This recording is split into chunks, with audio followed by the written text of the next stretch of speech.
Өмір сіз ойлағандай болмай бара жатқанда күйзеліске түскен кезіңіз болды ма?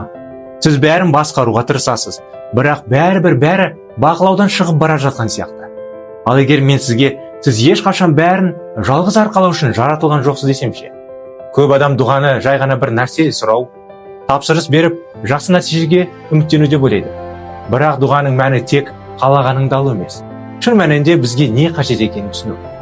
Біз өз жоспарларымызды жүзеге асырамыз, бірақ сіз одан да жақсы нәрсе бар ма деп ойладыңыз ба? Құдай өз сөзінде былай дейді: өйткені сендерге деген ниетім өзіме аян дейді. Мүмкін сіз іздеп жүрген шынайы тыныштық бәрін алдын ала білуде емес, қайта оны білудің қажеті жоқ екеніне сенім артуда болар. Тіпті Иса ең ауыр сәтінде, бірақ менің емес сенің еркің болсын деп дұға еткен еді. Бұл нағыз дұға, жай сөз емес, берілгендік.